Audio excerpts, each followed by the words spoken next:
أعوذ بالله من الشيطان الرجيم. بسم الله الرحمن الرحيم.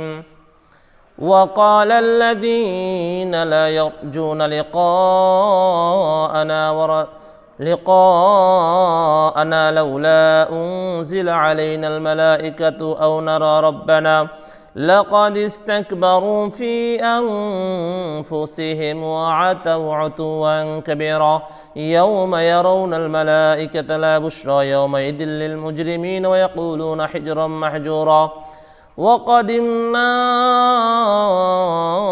إلى ما عملوا من عمل فجعلناه هباء منثورا أصحاب الجنة يومئذ خير مستقرا وأحسن مقيلا ويوم تشقق السماء بالغمام ونزل الملائكة تنزيلا الملك يومئذ الحق للرحمن وكان يوما على الكافرين عسيرا ويوم يعد الظالم على يديه يقول يا ليتني اتخذت مع الرسول سبيلا يا ويلتى ليتني لم أتخذ فلانا خليلا لقد أضلني عن الذكر بعد إذ جاءني وكان الشيطان للإنسان خذولا وقال الرسول يا رب إن قوم اتخذوا هذا القرآن مهجورا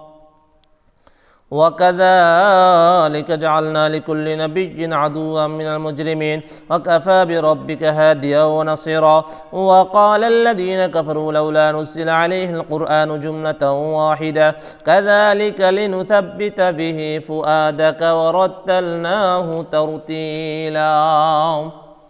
ولا يأتونك بمثل إلا جئناك بالحق وأحسن تفسيرا الذين يحشرون على وجوههم إلى جهنم أولئك شر مكانا وأضل سبيلا ولقد آتينا موسى الكتاب وجعلنا معه أخاه هارون وزيرا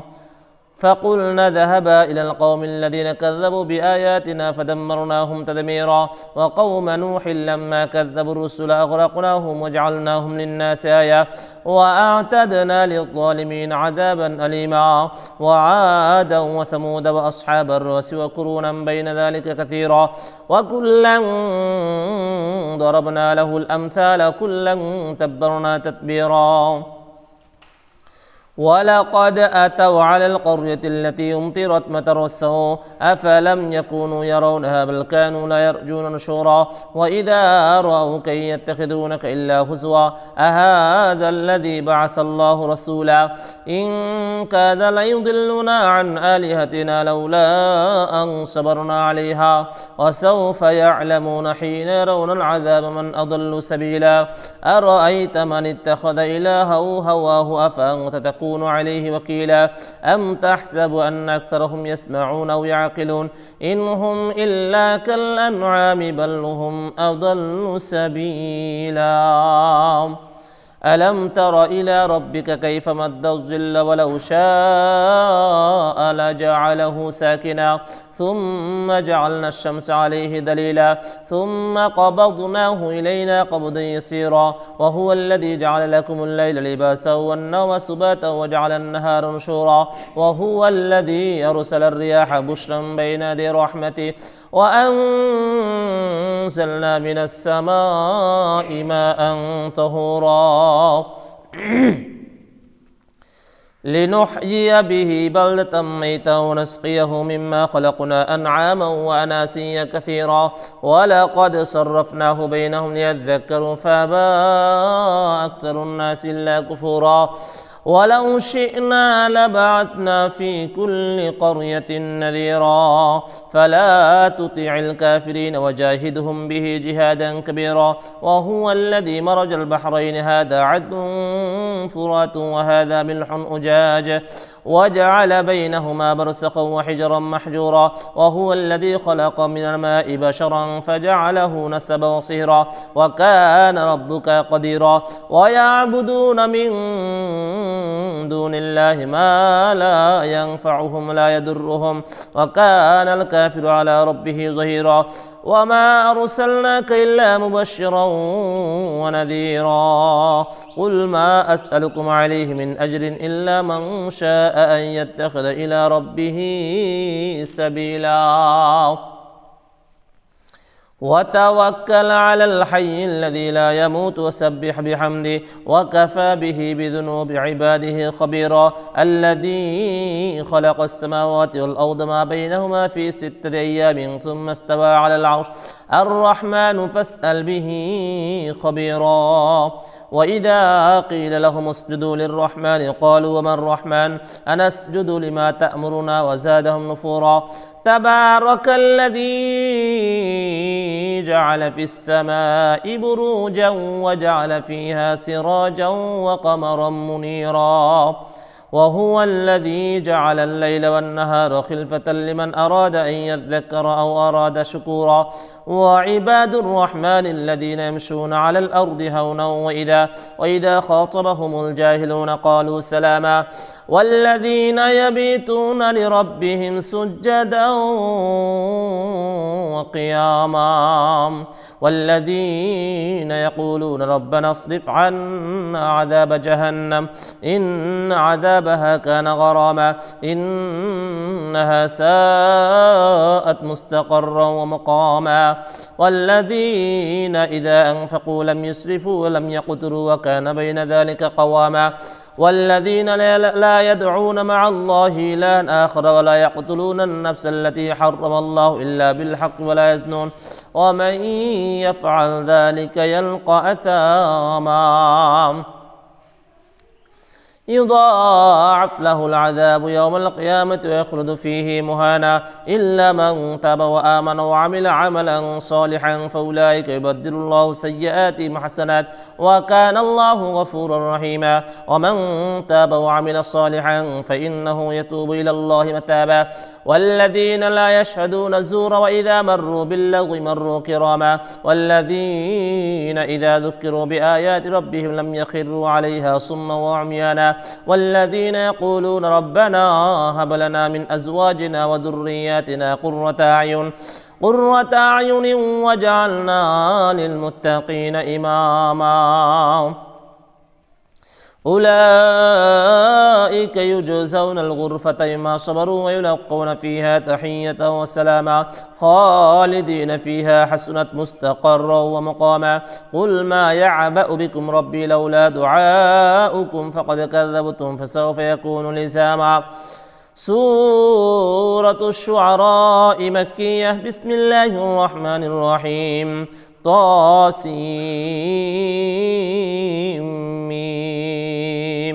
تلك آيات الكتاب المبين لعلك باخع نفسك ألا يكونوا مؤمنين إن نشأ ننزل عليهم من السماء آية فظلت أعناقهم لها خاضعين وما يأتيهم من ذكر من الرحمن محدث إلا كانوا عنه معرضين فقد كذبوا فسيأتيهم أنباء ما كانوا به يستهزئون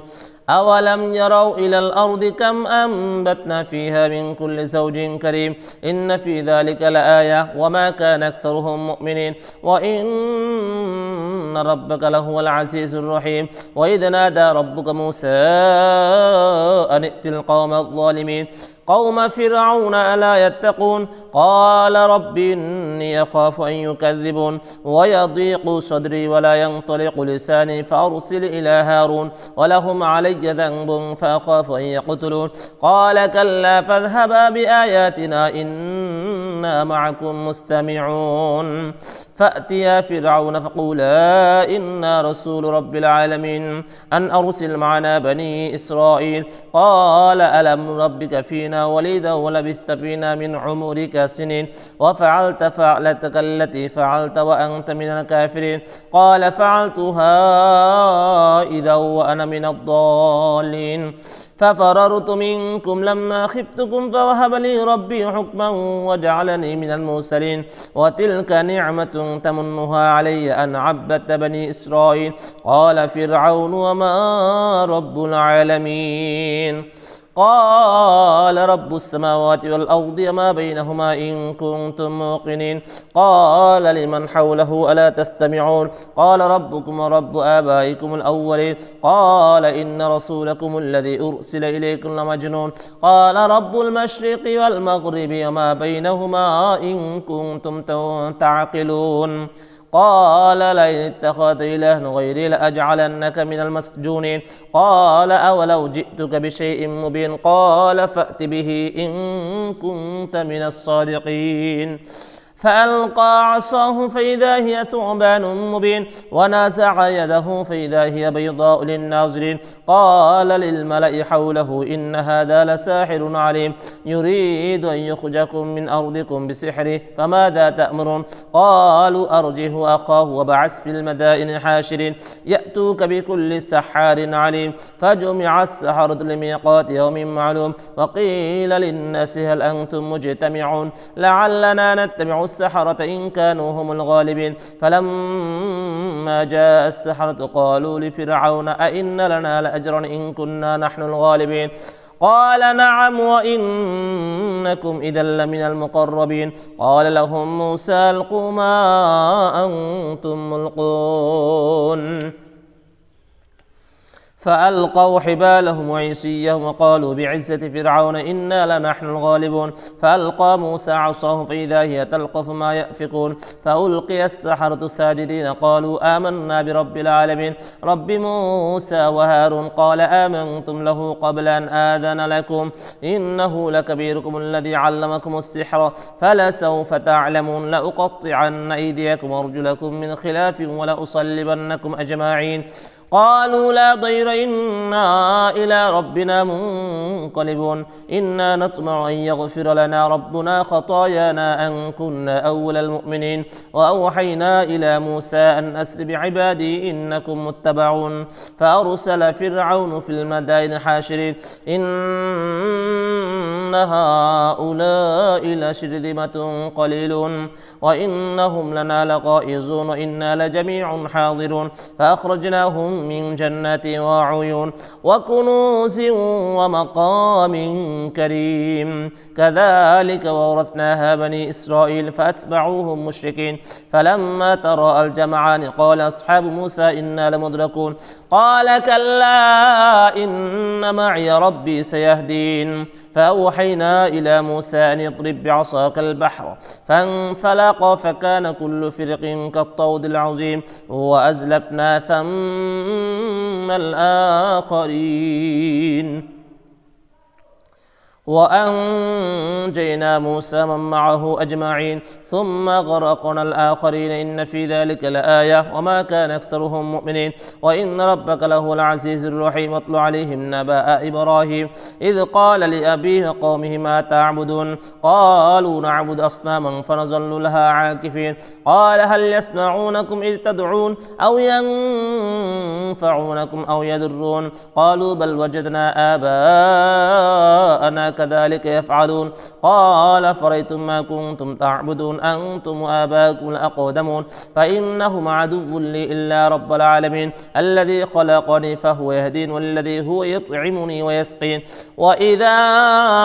مرضت فهو يشفين والذي يميتني ثم يحيين والذي أطمع أن يغفر لي خطيئتي يوم الدين رب هب لي حكما وألحقني بالصالحين واجعل لي لسان صدق في الآخرين واجعلني من ورثة جنة النعيم واغفر لأبي إنه كان من الضالين ولا تخزني يوم يبعثون يوم لا ينفع مال ولا بنون إلا من أتى الله بقلب سليم وأزلفت الجنة للمتقين وبرزت الجحيم للغاوين وقيل لهم أينما كنتم تعبدون من دون الله هل ينصرونكم أو ينتصرون فكبكبوا فيها هم والغاوون وجنود إبليس أجمعون قالوا وهم فيها يختصمون تالله إن كنا لفي ضلال مبين إذ نسويكم برب العالمين وما أضلنا إلا المجرمون فما لنا من شافعين ولا صديق حميم فلو أن لنا كرة مرة فنكون من المؤمنين إن في ذلك لآية وما كان أكثرهم مؤمنين وإن ربك لهو العزيز الرحيم كذبت قوم نوح المرسلين إذ قال لهم أخوهم نوح ألا تتقون إني لكم رسول أمين فاتقوا الله وأطيعون وما أسألكم عليه من أجر إن أجري إلا على رب العالمين فاتقوا الله وأطيعون قالوا أنؤمن لك واتبعك الأرذلون قال وما علمي بما كانوا يعملون إن حسابهم إلا على ربي لو تشعرون وما أنا بطارد المؤمنين إن أنا إلا نذير مبين قالوا لئن لم تنته يا نوح لتكونن من المرجومين قال رب إن قومي كذبون فافتح بيني وبينهم فتحا ونجني ومن معي من المؤمنين فأنجيناه ومن معه في الفلك المشحون ثم أغرقنا بعد الباقين إن في ذلك لآية وما كان أكثرهم مؤمنين وإن ربك لهو العزيز الرحيم كذبت عاد المرسلين إذ قال لهم أخوهم هود ألا تتقون إني لكم رسول أمين فاتقوا الله وأطيعون وما أسألكم عليه من أجر إن أجري إلا على رب العالمين أتبنون بكل ريع آية تعبسون وتتخذون مصانع لعلكم تخلدون وإذا بطشتم جبارين فاتقوا الله واطيعون واتقوا الذي أمدكم بما تعلمون أمدكم بأنعام وبنين وجنات وعيون إني أخاف عليكم عذاب يوم عظيم قالوا سواء علينا أوعظت أم لم تكن من الواعظين إن هذا إلا خلق الأولين ما نحن بمعذبين فكذبوا فأهلكناهم إن في ذلك لآية ما كان أكثرهم مؤمنين وإن ربك له العزيز الرحيم كذبت ثمود المرسلين إذ قال لهم أخوهم صالح ألا تتقون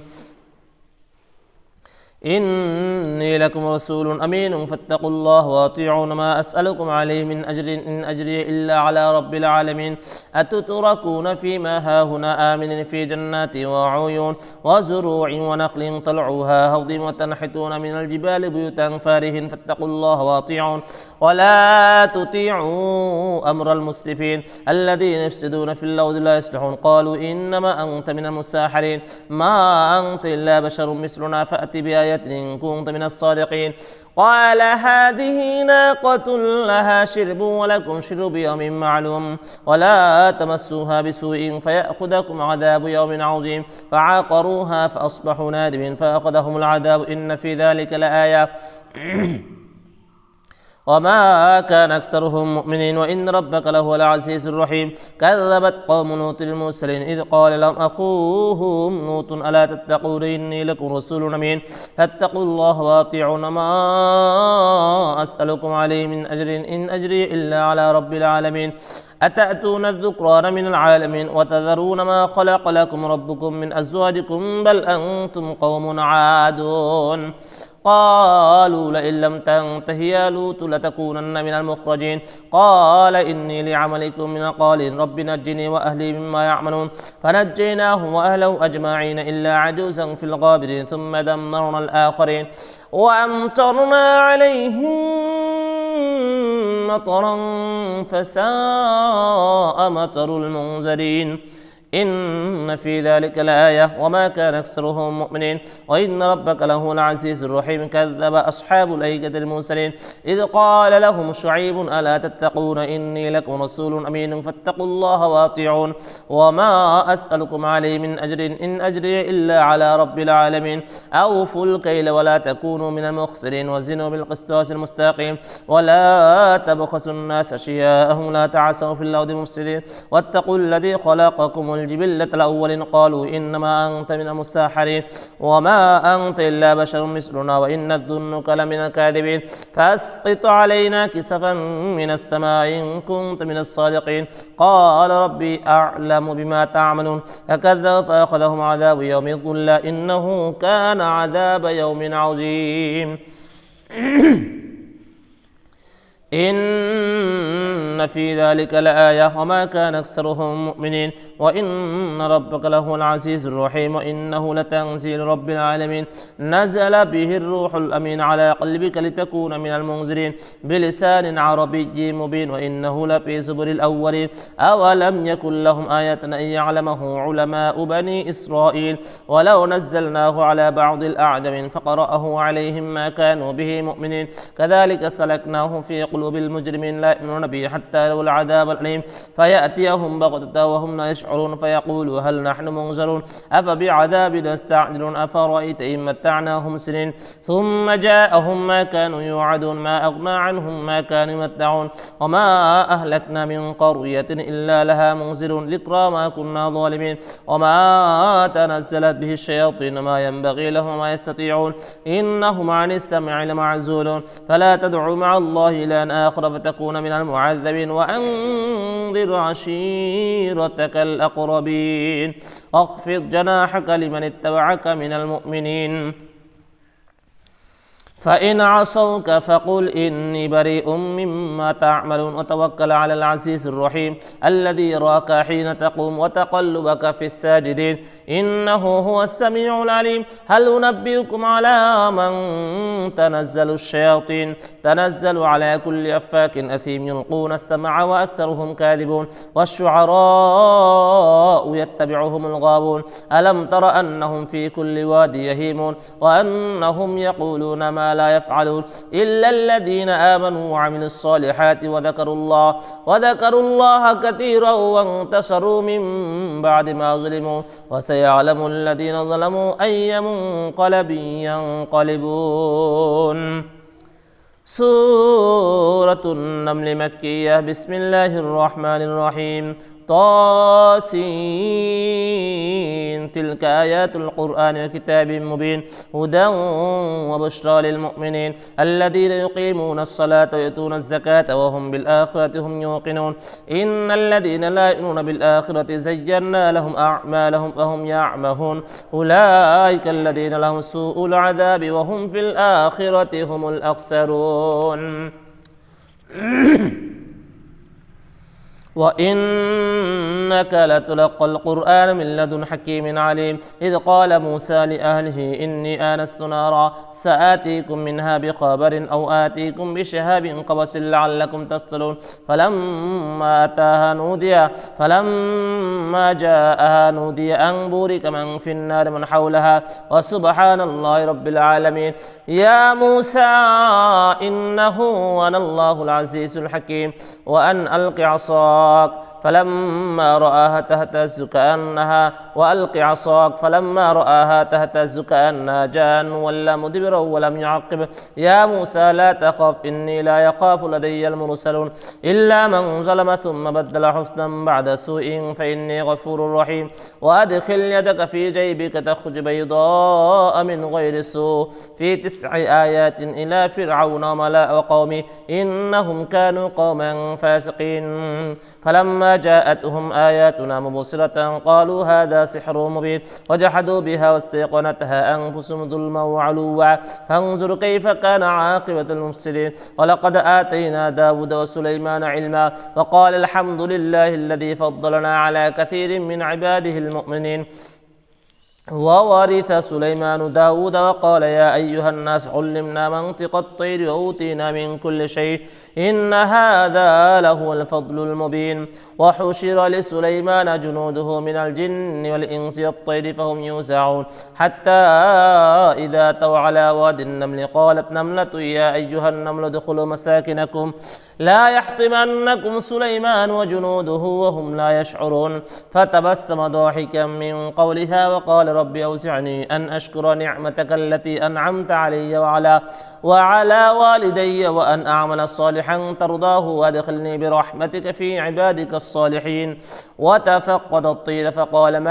ما لي لا أرى الهدى أم كان من الغائبين لأعذبنه عذابا شديدا أو لأذبحنه أو ليأتيني بسلطان مبين فمكث غير بعيد فقال أحط بما لم تحط به وجئتك من سبأ بنبأ يقين إني وجدت امرأة تملكهم وأوتيت من كل شيء ولها عرش عظيم وجدتها وقومها يسجدون للشمس من دون الله وزين لهم الشيطان أعمالهم فصدهم عن السبيل فهم لا يهتدون ألا يسجدوا لله الذي يخرج الخبأ في السماوات والأرض ويعلم ما تخفون ما تعلنون الله لا إله إلا هو رب العرش العظيم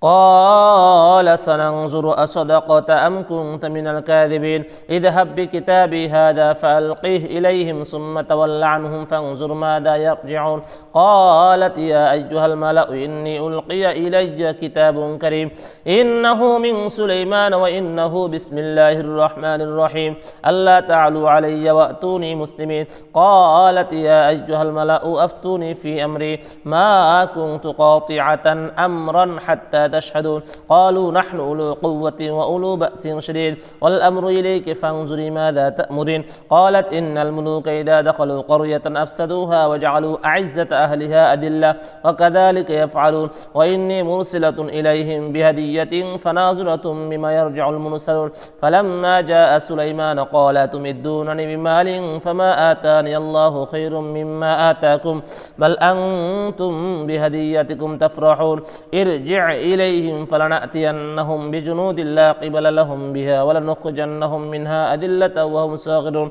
قال يا أيها الملأ أيكم يأتيني بعرشها قبل أن يأتوني مسلمين قال عفريت من الجن أنا آتيك به قبل أن تقوم من مقامك وإني عليه لقوي أمين قال الذي عنده علم من الكتاب أنا آتيك به قبل أن يرتد إليك طرفك فلما رآه مستقرا عنده قال هذا من فضل ربي ليبلوني أأشكر أم أكفر ومن شكر فإنما يشكر لنفسه ومن كفر فإن ربي غني كريم قال نكروا لها عرشها ننظر أتهتدي أم تكون من الذين لا يهتدون فلما جاءت قيل هكذا عرشك قالت كأنه هو وأوتينا العلم من قبلها وكنا مسلمين وصدها ما كانت تعبد من دون الله إنها كانت من قوم كافرين قيل لها ادخل الصرح فلما رأته حسبته لجة وكشفت عن ساقيها قال إنه صرح ممرد من قوارير قالت رب إني ظلمت نفسي وأسلمت مع سليمان لله رب العالمين ولقد أرسلنا إلى ثمود أخاهم صالحا أن اعبدوا الله فإذا هم فريقان يختصمون قال يا قوم لم تستعجلون بالسيئة قبل الحسنة لولا تستغفرون الله لعلكم ترحمون قالوا اطيرنا بك بمن معك قال طائركم عند الله بل أنتم قوم تفتنون وكان في المدينة 9 رهط يفسدون في الأرض ولا يصلحون قالوا تقاسموا بالله لنبيتنه وأهله ثم لنقولن لوليه ما شهدنا مهلك أهله وإنا لصادقون ومكروا مكرا ومكرنا مكرا وهم لا يشعرون فانظر كيف كان عاقبة مكرهم أنا دمرناهم وقومهم أجمعين فتلك بيوت خاوية بما ظلموا إن في ذلك لآية لقوم يعلمون وأنجينا الذين آمنوا وكانوا يتقون ولوطا إذ قال لقومه أتأتون الفاحشة وأنتم تبصرون أئنكم لتأتون الرجال شهوة من دون النساء بل أنتم قوم تجهلون فما كان جواب قومه إلا أن قالوا أخرجوا آل لوط من قريتكم إنهم أناس يتطهرون فأنجيناه آله إلا امرأته قدرناها من الغابرين وأمطرنا عليهم مطرا فساء مطر المنذرين قل الحمد لله وسلام على عباده الذين اصطفى الله خير أما يشركون صدق الله العظيم সম্মানিত দর্শক শ্রোতা এতক্ষণ পর্যন্ত পবিত্র মাহে রমজানের বিশেষ আমল খতমে কোরআনের 19 নম্বর পারার তেলাওয়াত শুনেছেন। এই পারার মধ্যে 2টা তেলাওয়াতে সেজদা ছিল, অর্থাৎ 2টা সেজদার আয়াত ছিল। যারা শুরু থেকে শেষ পর্যন্ত শুনেছি মেহেরবানি করে সকলে সেজদা দুটি আদায় করব ইনশাআল্লাহ। যারা আমার এই চ্যানেলটিকে সাবস্ক্রাইব করেছেন, লাইক কমেন্ট শেয়ার করেছেন, তাদের অসংখ্য ধন্যবাদ। যারা এখনও সাবস্ক্রাইব লাইক কমেন্ট শেয়ার করেননি, মেহেরবানি করে সত্য প্রচারের জন্য, ভালো জিনিস পাওয়ার জন্য আমার এই চ্যানেলটিকে সাবস্ক্রাইব করবেন, লাইক কমেন্ট শেয়ার করবেন ইনশাআল্লাহ।